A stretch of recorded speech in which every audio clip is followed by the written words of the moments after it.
Okay, we're back on with a common thread, the wins, the losses, and the curveballs in life. And I'm sitting here with Buster Swoopes. He's the Regional Director of Spiritual Integration for SWR of Advent Health. So we are here. We have been talking about family culture. I believe we're just gonna go straight into it All right, sounds good. since we missed a few minutes Okay. earlier. Okay. Yes.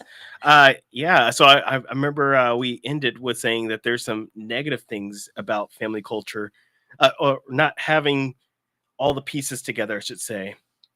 I don't have this article with me. Matter of fact, it was one that my friend of mine sent to me, but this came out during COVID that teenage girls specifically, are 7 to 9 times more likely to deal with depression and anxiety because as a result of social media following than teenage boys are. But because of that, there's this thing that's happening that I see that it's infiltrating our family cultures, and that is the family culture of fitting in with everyone else. And now it's not like it's something new under the sun. Fitting in with the Joneses or trying to be like the Joneses has always been around, but now there's so much more access to the Joneses, and I've seen girls as young as 5 and 6 now that are trying to keep up, that are watching the Kardashians, that are looking at these different things, and young boys too. They're watching their role models that are either musical artists or they're rap artists or they're whatever it might be. They're watching them and they're saying, or athletes, I want to be like this person. And it's so important for us to mirror to them who it is that we want them to have as their role models. Now, you can't necessarily say, no, son, you can't like name whatever role model they have, but you can show them a better way. And I think that's so important for family culture of breaking away from technology, having this time where you're not so codependent on it, and having this time where you're connecting together. Yeah, and it seems like the age is getting younger and younger where it's okay, to have a phone and to like be on YouTube or on social media. I know that I remember when my oldest daughter, her friend had just got an IG account. And I was like, you're not ready. I believe she was 11. I was like, we don't need that. We don't need that. So held her off till she was about 16. Right. But still, even the holding off, it's like, it's just getting, I feel like earlier and earlier where they're asking for a phone and they're asking It to be on the is. social media. And like you said, it is part of our culture. And if they see us on it also, Ooh. they are mimicking what we're doing. And so it's almost, we know that it's an addiction and we know that there's studies out and that people have a struggle, like me wanting to even grab it and just touch it right now and make sure like what's going on is anybody, and it's like a dopamine rush just It to really just to pick is. up your phone and touch it. And I've noticed that with my youngest daughter, she's 11. She needs that dopamine rush too, so she wants to grab at my phone and then we're Yes. playing tug of war and I'm like, you don't need it, what are you looking at? She loves to grab the phone to go to YouTube to look at shorts, but Yes. she'll watch the shorts. And by shorts, those of you who don't know, videos are becoming shorter. And now they Yes. call them shorts because it is a dopamine rush of about 30 seconds or now even Or probably less. five Yeah, seconds. TikTok has proven that it's even less now. Yeah. So it used to be a minute long, then it went to 30 seconds. It's getting shorter and shorter. And they're even showing that on movies. It used to be that before they switched it, I think they were showing a cartoon from like the Oh 80s yeah. from when I was around, that the cut, like I'm The talking about from one scene, frames per second. frames per second was way longer than it is now. And now Yeah. it's like 1.5 Yeah, seconds. It used now to be you're like getting 6 seconds. yeah, there's a new show out on a couple of Disney channels, and I'm like I feel like I'm about to have a seizure watching it, right? Like it's just going by so fast. Yes, it is. I've seen some of the videos that even my son produces, and some other people will critique it. And I'm like, I think it's just a style because it's like boom, boom, boom, boom. And your eyes are Yes. just like captivating all this. And you're like, ah. Uh, And I know that the kids are feeling it too. Like, I just need to grab the phone. I need to look at something really quick. And I'm like, how do I get, you yeah. don't need it. So there's something physiologically that's happening when we grab our phones now. I remember the first time I read about it. It's a term that was called phubbing, which is phone snubbing. So we're starting to phone snub our families because when I grab my phone and you're talking with me, but I'm more interested in doom scrolling. Mhm. That is literally something we call, right? And we're Mhm. like, oh, I'm doom scrolling. Yeah, that doesn't sound good, right? But Mhm. but we choose it because as we're picking up our phones, oxytocin and dopamine are being released and it's giving us a hit. Like it's like, oh yes. But what's supposed to happen is the time together as a family, the time together as husband and wife, those are supposed to be the oxytocin and the dopamine releases that we're supposed to have. But grabbing your phone is a lot easier because your phone never says no. Yes. Your phone always like, I'm on, right? Earlier this week, I went to work and I drove and I left my phone at home and I was like, oh man, I felt naked the whole day, Yeah, I have right? done Because that because before. because you're attached to it. I Mhm. get it, but there's things that we can do once again to combat that. And I'll let you speak first. Well, Then I was gonna say, just observing in my own home and my own habits. So it's like getting to be 8:30 in the evening and I just want to go to bed. And so, I mean, I know that's early. yeah, I'm no, like it's fine. I'm like I'm just going to go lay down. I want me time and I'm there with my phone and my daughter will come up to me and she'll grab it and then I'm like, "Okay, she's trying to get a dopamine hit. I want to relax with my phone." But this isn't even how the culture should be. Like we're ideally, like, I'm noticing it, right? And I'm Right, noticing that I need to put the phone away. So I'll take it and I'll, like, shove it under the pillow or I'll put it on the nightstand, like, I'm done with it for right now. I don't need it right now. there we go. I need to be present with my daughter. She's actually asking for the phone or she's asking for time to be with me, which is both is, I guess, where she would get a natural love and attention to be with her family, or I'm gonna come grab your phone by the nightstand so Yes. I can hit it a couple more times, um, and see a little quick short on YouTube. And so it's a strange thing that I've been noticing, and I'm like, okay, what's supposed to happen right now is like both of us should be relaxing. What's our bedtime routine and how are we getting closer as a family? Like you said, are we incorporating? Sometimes we'll jump in bed and like read a devotional, but Yes. sometimes it's just like, good night, love you. And then it's like, I'm reaching for my phone and she sees me reaching for my phone, but she's also trying to say good night. So, how Mm, can we intentionally just like say no to this thing and put it further away right. because this last moments of our evening together should really be centered around our children and our family, not about I I'm ready to go to bed and snuggle with my phone. There's a word that we mentioned in the first half. I think it's so important right now, which is legacy. If this is the last day I have here on earth, how do I want to be remembered? How will I be remembered? And there's three M's that George Barna, a church statistician, came together, and that's dealing with media as a whole, but also including social media, which is to monitor for our kids, but then minimize. This is for ourselves too, and then of course moralize. There's so many things that are going out, and sometimes it's so easy to say, "Okay, take my phone, take the iPad, go off to another room, and I have no idea what you're watching because I get this break." But it's so important to do things with your kids and in the presence, and also you doing things in their presence, right? So sometimes they cover my shoulder and they're watching and they're like, "Oh, what are you watching?" "Oh, well, this is what I'm watching." But also having a time where we do those things. So our kids right now, 12 and 10, they have an hour a day. Now, it didn't start off there when they're 3 and 4. It started off as, I think it was like 15 minutes every other day, right? And then as they grew older, it went a little bit longer. And they complain about that because he's like, one of my friends stays up till 3:30 in the morning. He's playing this game. I'm like, yeah, that's never going to I've happen. I've heard I've heard those stories. I've also heard of the stories way back when we were like, we're gonna not have a TV in our bedroom. We're gonna not let the kids have a TV in the bedroom. Yes, But now we're looking at a different scenario. we Now it's are. We like are. now it's like, well, if we're gonna say we're not gonna have a TV in the bedroom, maybe we don't need to have our phones in the bedroom because Ooh, it's the same thing. We have TV right here. It's like super access.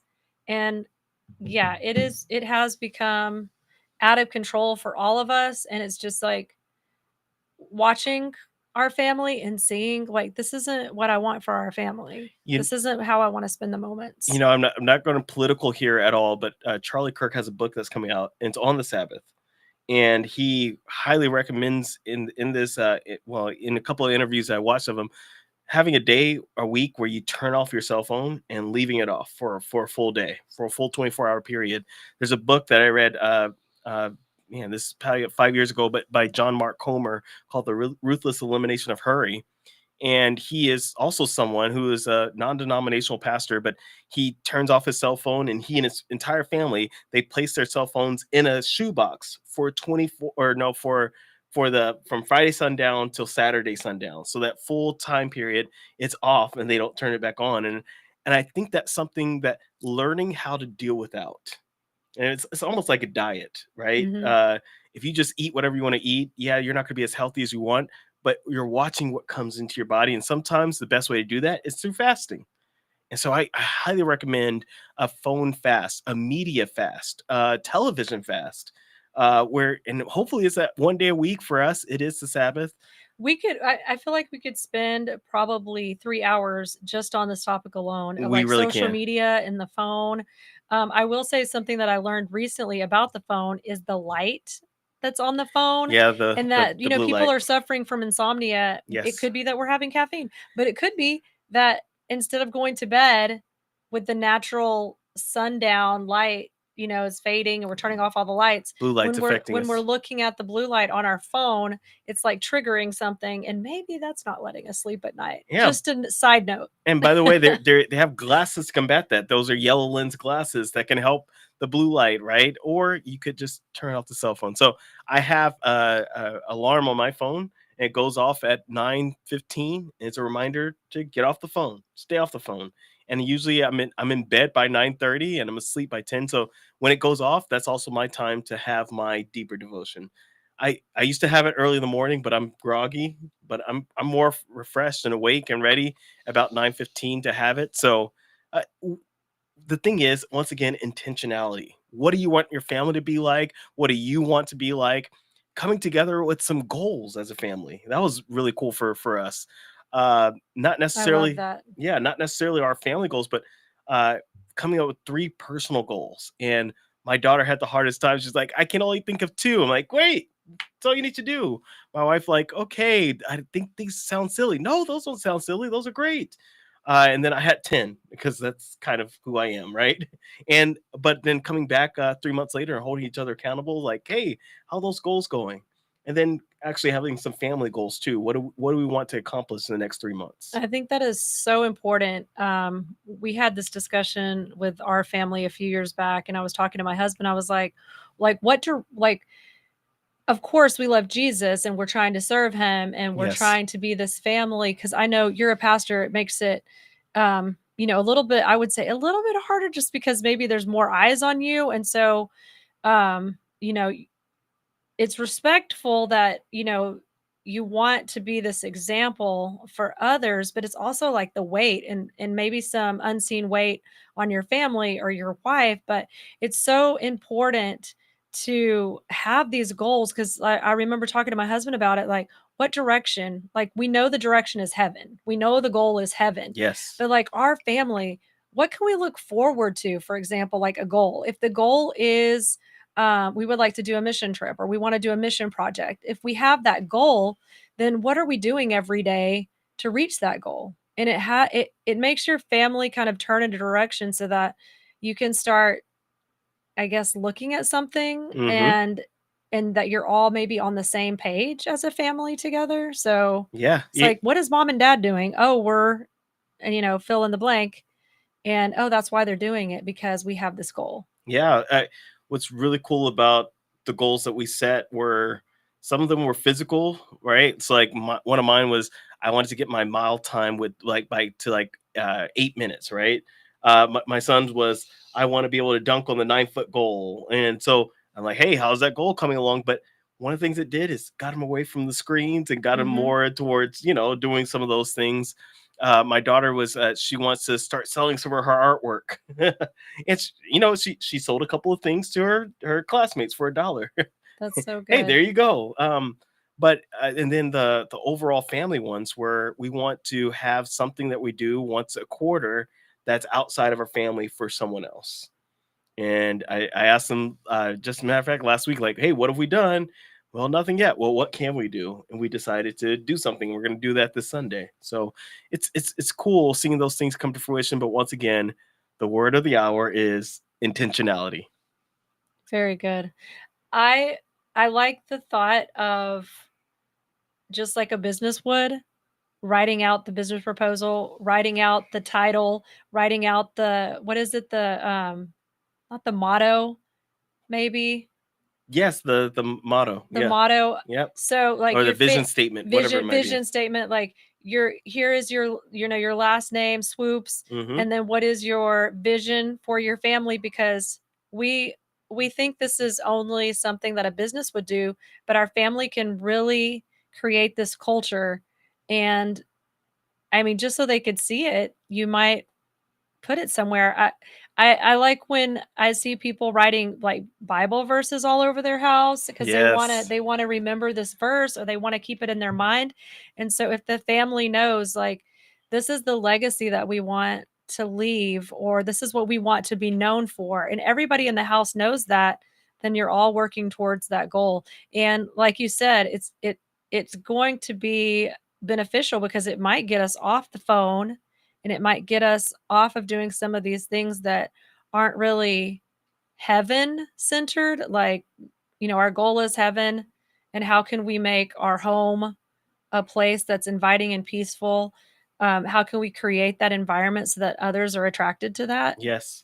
You know, in all of this, I think it's important to say, man, things are not going to happen perfectly all the time.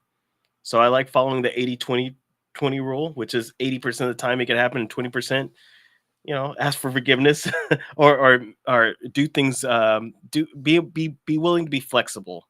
That's what I'm trying to say.